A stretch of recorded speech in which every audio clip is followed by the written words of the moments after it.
What's up, Grid Church? Good morning. How are you? We are so excited that you clicked the link and decided to check us out this morning. If it's your very first time, we want to say welcome. There's info below and ways that you can connect with us, so we would love for you to check that out. We would love the opportunity to meet you and connect this week. As well as if you call the Grid Church your church home, there's info below to continue to support all that God is doing here at the Grid Church. I'm going to turn it over to our amazing team this morning. They're going to lead us in some incredible worship, and then I'm going to be back in just a minute to bring the talk.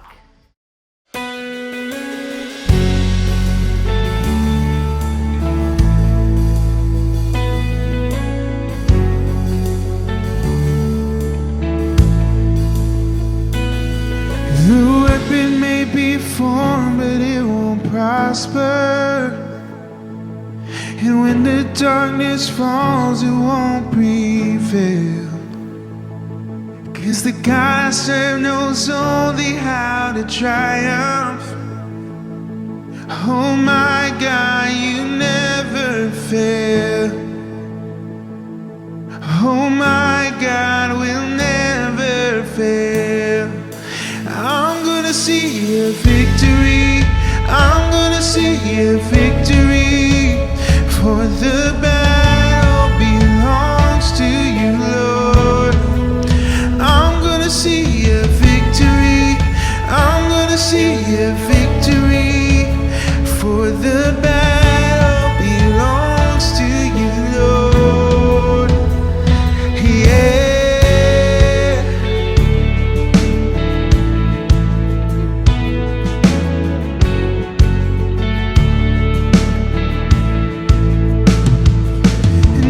Power in the mighty name of Jesus. In every war he wages, he will win. Oh, I'm not backing down from any giant, 'cause I know how this story ends. Yes, I know how this story ends. I'm gonna see a victory. I'm gonna see a victory. For the battle belongs to you, Lord.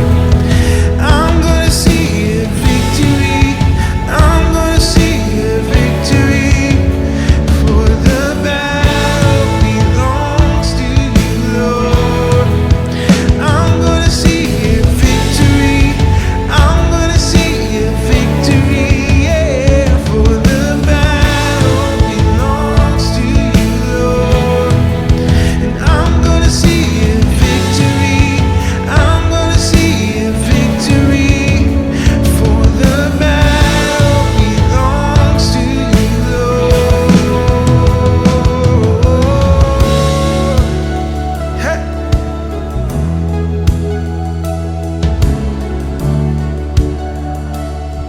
Oh, you take what the enemy, you take what the enemy meant for evil, and you turn it for good. You turn it for good. You take what the enemy meant for evil, and you turn it for good. You turn it for good. You take what the enemy meant for evil, and you turn it for good. You turn it for good. You take what the enemy meant for evil, and you turn it for good. You turn it for good. You take what the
going to be bringing the talk. If you are new with us, we are actually in the book of Philippians, and here at the Great Church we love to pick a book and talk through it. So we just finished Jonah a few weeks ago, and now we've been diving into Philippians, and it's such an incredible book, just filled with so many applications and amazing things for our life. So I'm really excited this morning to be continuing in Philippians. So if you want to follow along, the text is going to be on the screen, or you can turn on your phones or Bibles this morning. Philippians chapter 1 verses 19 through 26 is where we're going to be this morning. In 2010, fitness editor Ellen Latham designed a workout routine, a 16-minute workout routine. The purpose was to include endurance, strength, and power in an intense workout that would bring people to what she called the orange effect. Now, the orange effect, if you don't know what that is, it's a heightened burning of calories that was meant to last 36 hours after the workout was complete. So the result of this idea that Ellen had has now resulted in 16 countries and over 900 locations, known as Orange Theory Fitness. How many of you have heard of that gym? I'm sure some of you belong to that gym, Orange Theory Fitness. So today we're not going to talk about Orange Theory, but we're going to talk about Joy Theory, and that's the title of today's talk, Joy Theory. And we are going to dive into Philippians because I believe this morning that Paul gives us actually a workout for joy. So we're going to talk about Joy Theory this morning.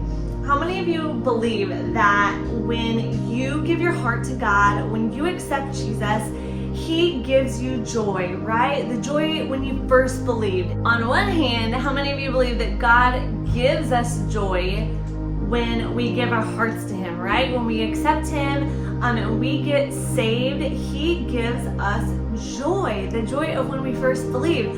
But how many of you know that He gives that to us, but then we have a responsibility to actually cultivate that in our life?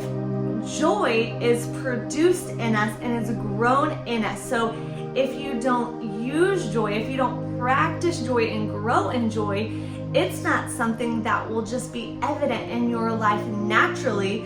Just like we're born with muscles, right? We all have muscles as a baby, but if a baby or a child lays there and never uses those muscles, never learns to walk or to wave or anything, those muscles are weak and they don't get stronger. And so we have to use those muscles to grow and to get strong. And so this morning we're going to actually talk about this workout that Paul gives us in Philippians for how to have joy in our life, how to walk in joy and not be a fruit of the Spirit that is grown and produced in our life.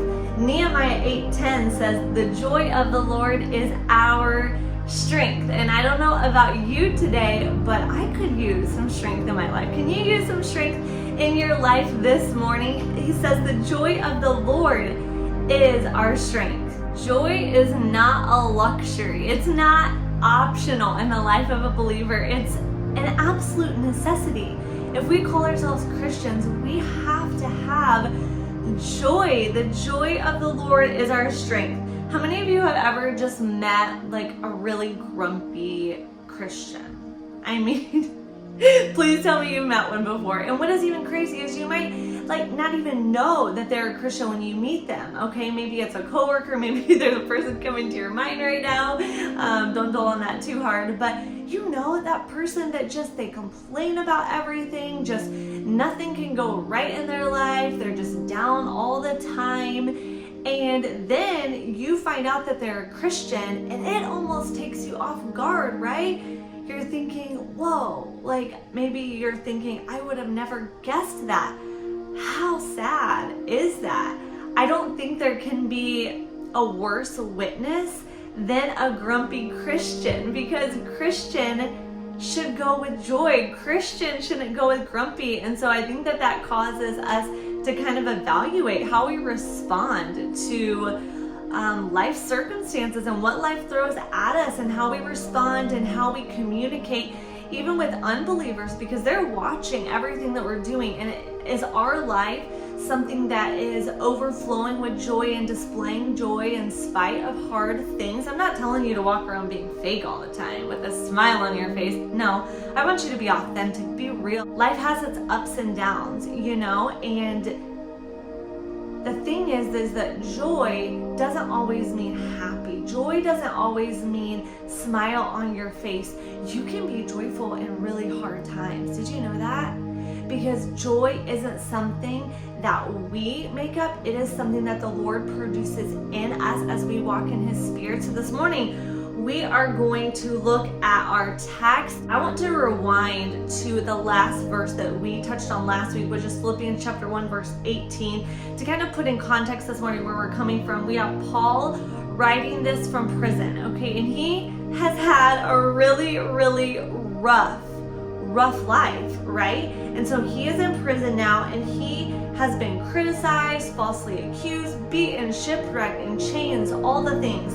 And last week we ended on verse 18. Let's look at it together. He says, "But what does it matter? The important thing is that in every way, whether from false motives or true, Christ is preached. And because of this, I rejoice. Yes, and I will continue to rejoice." So that's where we left off last week. So what is Paul talking about here? This rejoicing. And he says, I will continue to rejoice. Well, we're going to pick it up today in verse 19, and we're going to look at what I believe is Paul's workout for us to produce joy in our life. So let's look at it, verses 19 through 26. Follow along, it'll be on the screen as well. So at the end of verse 18, he says, yes, and I will continue to rejoice. For I know, that's important, for I know, that's a conviction beyond a shadow of a doubt. For I know that through your prayers and God's provision of the Spirit of Jesus Christ, what has happened to me will turn out for my deliverance. I eagerly expect and hope that I will in no way be put to shame, but will have sufficient courage so that now as always Christ will be exalted in my body, whether by life or by death. For to me, to live is Christ, and to die is gain. If I am to go on living in the body, this will mean fruitful labor for me. Yet what shall I choose? I do not know. I am torn between the two. I desire to depart and be with Christ, which is better by far, but it is more necessary for you that I remain in the body. Convinced of this, I know that I will remain and I will continue with all of you for your progress and joy in the faith, so that through my being with you again, your boasting in Christ Jesus will abound on account of me. Here we have Paul writing this from prison, and he is giving us so many amazing principles for how to live a joy-filled life. So this morning, let's look together at 6 things for this joy theory workout that Paul gives us. Number 1 this morning, joy comes when we remember that God is working in our lives. Verse 19, he says, for I know. He knows. He says, for I know that through your prayers and God's provision of the Spirit of Jesus Christ, what has happened to me will turn out for my deliverance. Wow, what an incredible attitude to have in spite of everything he has gone through. I don't know if in that situation, if that would have been my first thought, right? That he just had this perspective that God was working, even though it didn't look like it, even though the situation looked bleak and looked hard. He says, for I know that what has happened to me will turn out for my deliverance. He recognized that God was working in the situation, that God was working in his life. Philippians 1:6 says, and I am sure of this, that he who began a good work in you will bring it to completion at the day of Christ Jesus. Isn't that so encouraging this morning? He isn't done with you yet. He isn't done with me yet. Our story is still being written. He's at work in us. We're all a work in progress, right? He's at work in us. Romans 8:28. And we know that for those who love God, all things work together for good, for those who are called according to his purpose. Are you going through something hard this morning? this week, this year. That's part of that all things. And we know that God works all things, not some things, not just the good things. God works all things. Are you in a season of blessing and favor? That's part of it. The all things. God works all things together for the good of those. He's at work at the grumpy days. He's at work on the amazing days. He's at work when your car won't start for work. He's at work when the bank account is empty. He's at work when you get an unexpected check in the mail. He's at work when he opens a new job. He's at work when you've been waiting on a job for months and years even. He's at work in those situations, and joy is produced when we remember that God is at work and that we can trust him. How many of you know that hindsight is 20/20? Have you ever walked through a really difficult season that you almost maybe felt like the Lord had forgotten about you? And yet when he brought you through it, you looked back and you could see all of the times that he provided. And in the moment, it's almost like you were blinded to it because you were so focused on the circumstance at hand. We've all been there.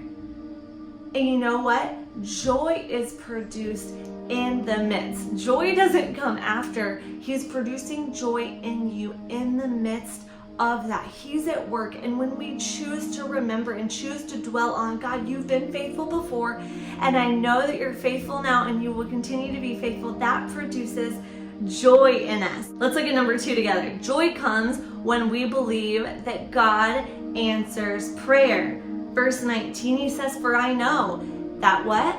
That through your prayers. Paul is writing and telling them, through your prayers. Don't you believe that Paul prayed when he was in prison? He prayed. Absolutely he prayed. But he doesn't say, for I know that through my prayers, I know that through my calling on God. He says specifically, for I know that through your prayers. This is a man who understands and values not only the power of prayer, but the power of intercession and others' prayers, a coming together and a unity together in the body of Christ and lifting up needs. And maybe you're out there this morning and there's something heavy on your heart and you feel alone. We want to walk alongside you. Here at the Grid Church, we want to call out to God for you. Reach out to us, connect with us, send us an email this week, submit for a prayer request on our website. We want the opportunity as the body of Christ to come together and to lift up. Paul says he knows that through your prayer, there is just a unique power that comes when 2 or 3 agree, right? When we come together and we call on God on others' behalf, there is something special just about that unity and the building of our faith. So Paul says he knows that through your prayers, and you're so specific there.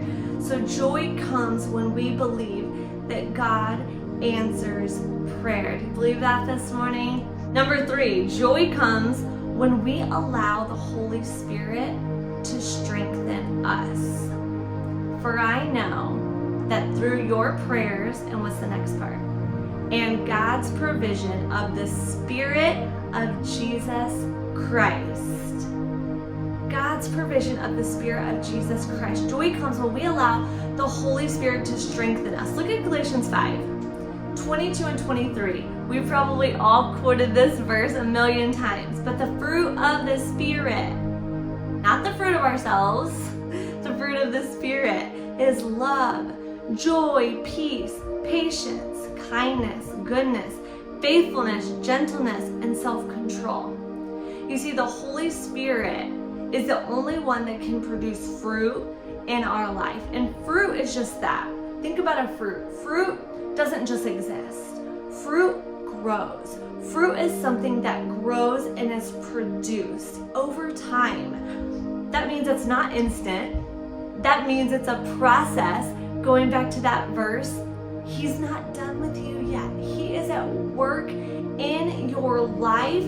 He is producing fruit. I want my life to be connected to the Spirit because I want Him producing good fruit. I want good fruit growing out of my life. I want that joy. And maybe you say this morning, well, I struggle with anxiety and I can't seem, to conquer it. I want to encourage you this morning.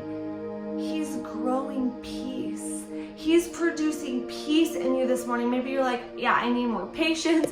I lose it like that. He's growing that in you this morning. Turn your heart toward Him. Connect with the Spirit. He wants to grow and to produce those things in you. Maybe you're not where you want to be this morning. Maybe you're not where you even thought you'd be. Maybe you feel like you've taken steps backward. Take a moment, even this morning, to pause and reflect and just ask the Lord for His Spirit to just grow in you and to produce those things. We're all a work in progress. He's continuing a good work in you this morning. Number 4 this morning, joy comes when we trust that God will not disappoint us.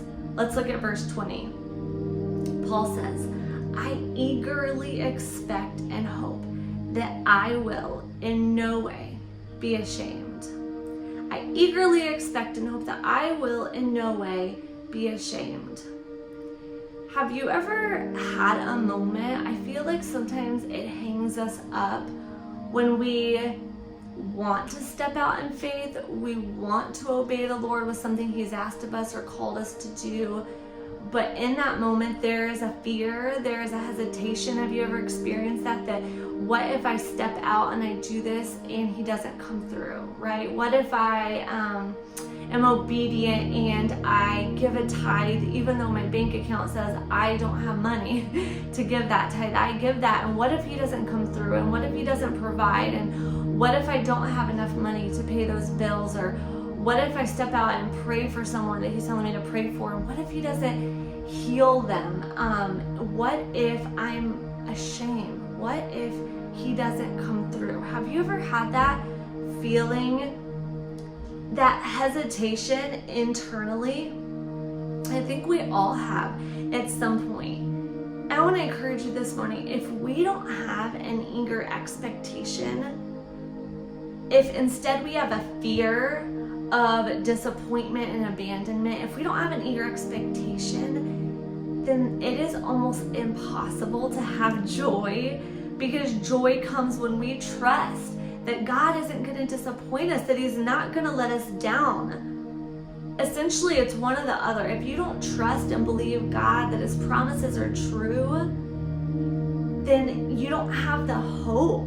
You don't even have the hope of salvation, right? What have you chosen in return? You've chosen anxiety and fear and worry and disbelief.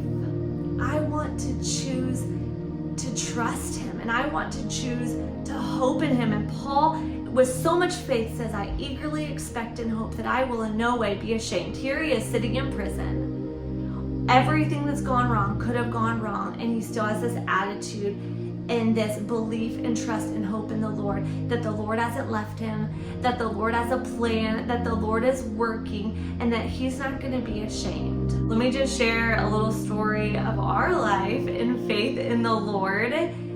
We had a situation when we were filing our taxes, and we were expecting a return that we did not get.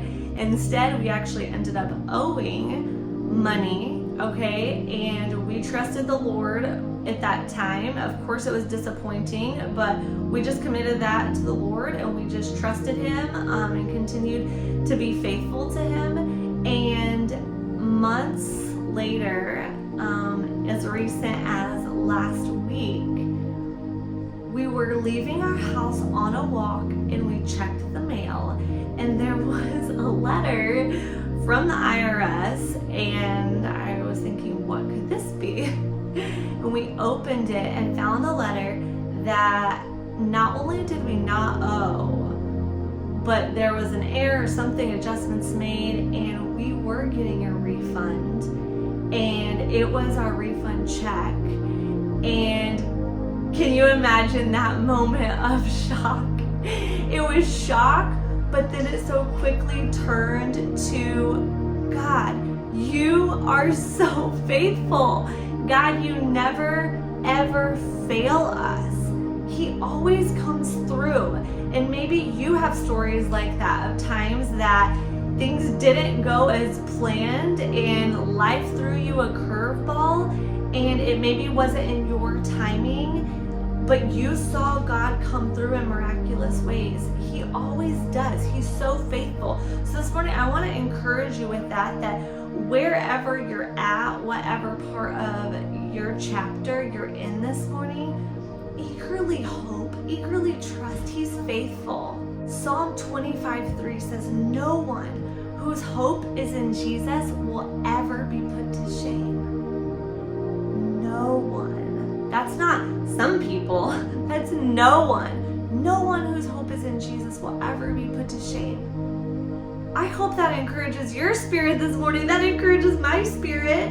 Isaiah 49 verse 23, this is the Lord speaking. Then you will know that I am the Lord. Those who hope in me will not be disappointed. Wow. God says we can trust him. We can put our hope in him. And when we do, joy comes from that. Joy comes in trusting that even though the circumstances might not look like we expected, that we can trust that he's a good, good Father. At what point do we stop maybe putting our hope in ourselves, in our abilities, in our finances, in our control, in our opportunities, and relinquish that and put our hope in God and in God alone, because he is the only one who will never let us down. Stop putting your hope this morning in a relationship, because guess what? They're human.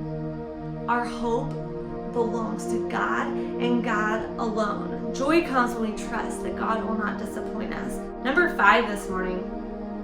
Joy comes when we put Jesus first in our life. Let's look at verse 21. Paul says, for to me, this is powerful, to live is Christ and to die is gain.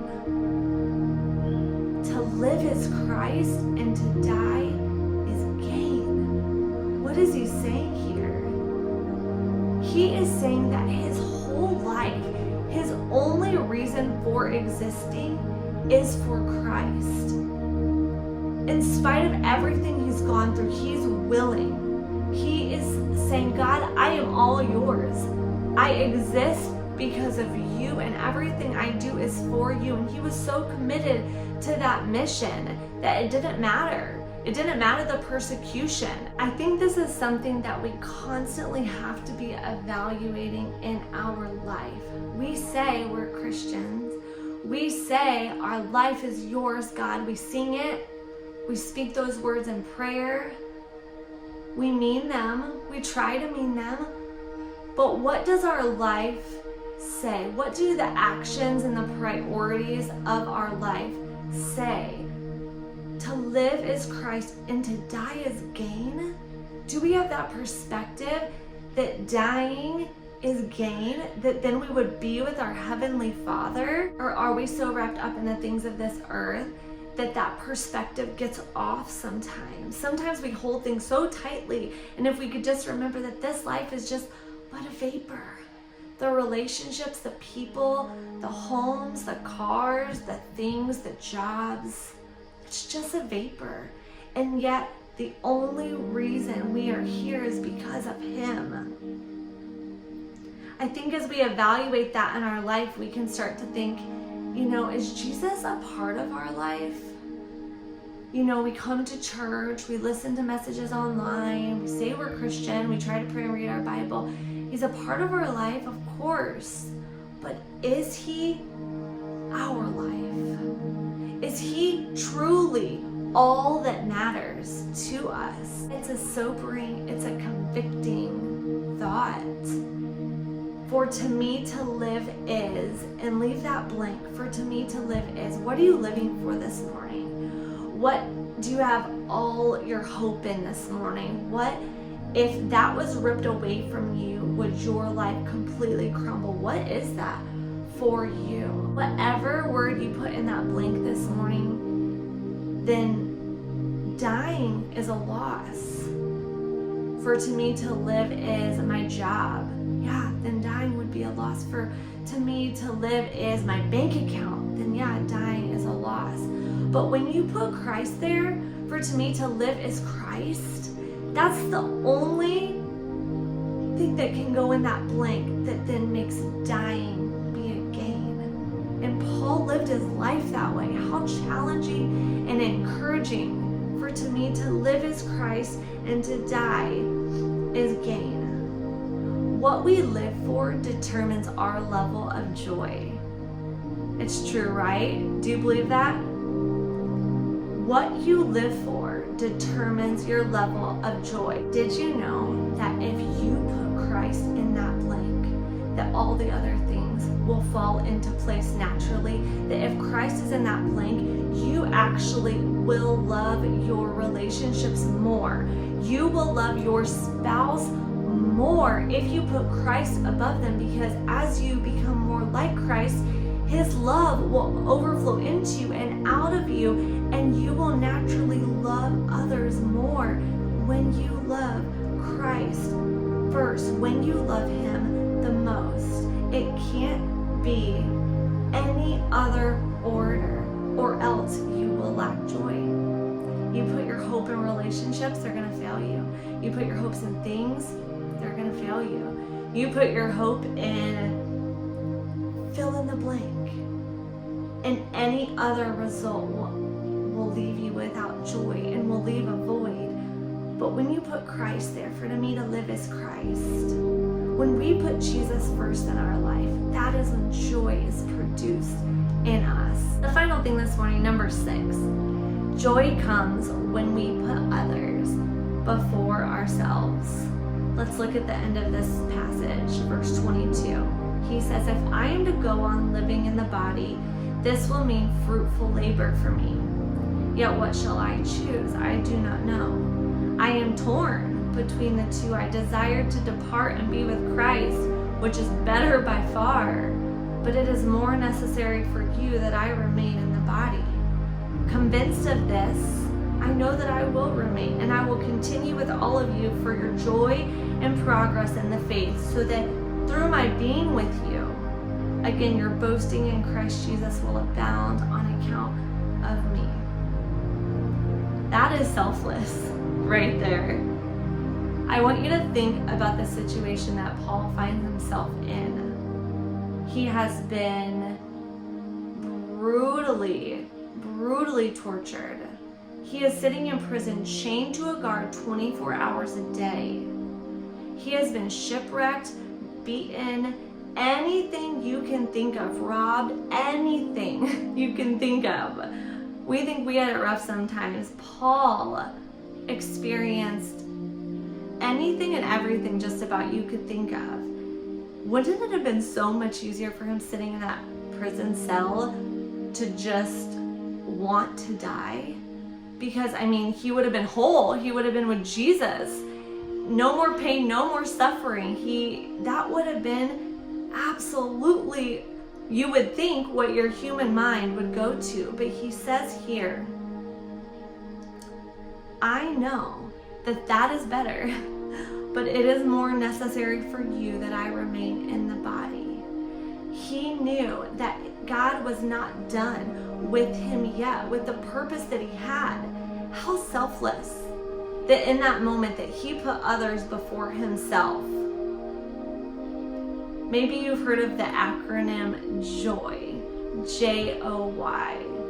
It's Jesus, others, and then you. Jesus, others, and then me. And if we mix that up any other way, we will lack joy. When we are so focused on ourselves and on our needs and our desires that we do not put Christ first, we will lack joy. When we are so focused on us and on our agenda that we aren't looking around at others and meeting their needs and serving, we will lack joy. when we put others' needs above our relationship with God, when we put relationships above our relationship with God, we will lack joy.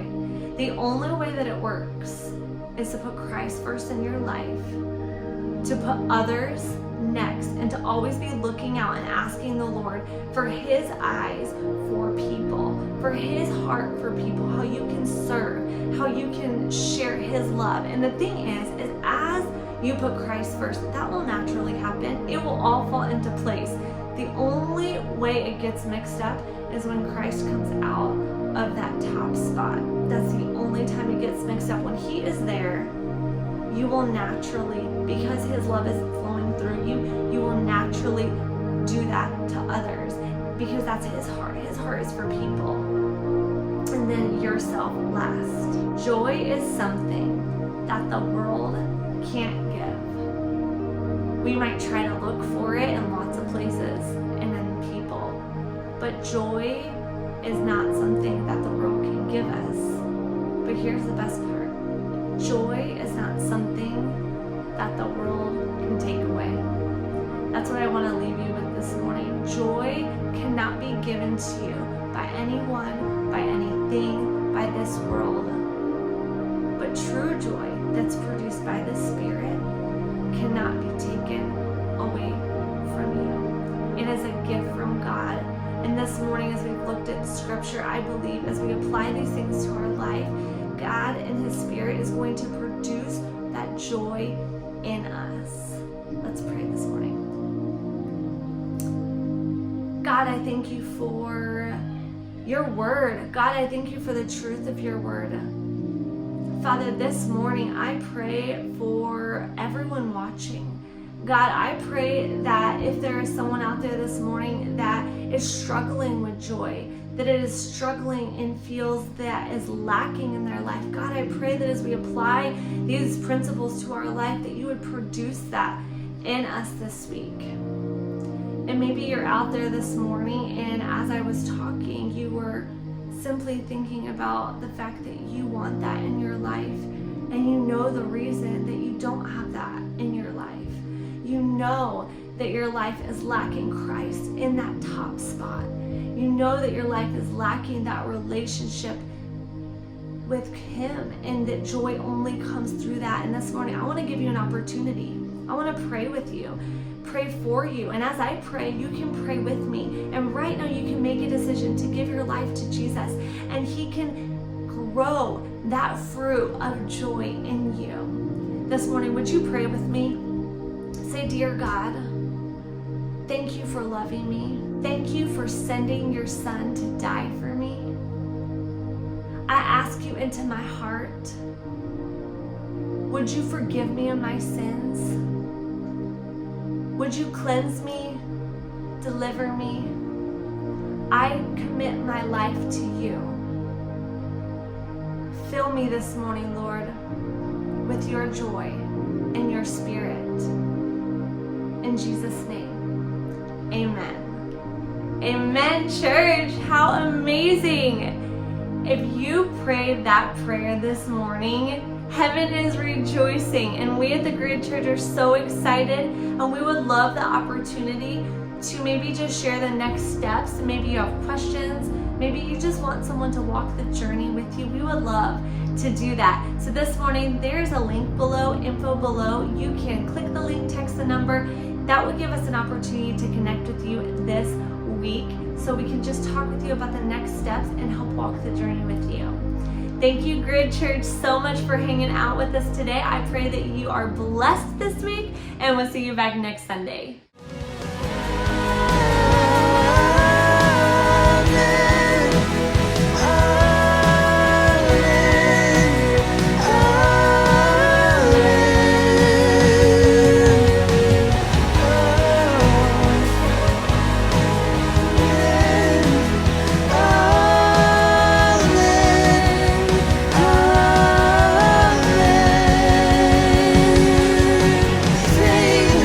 Be a part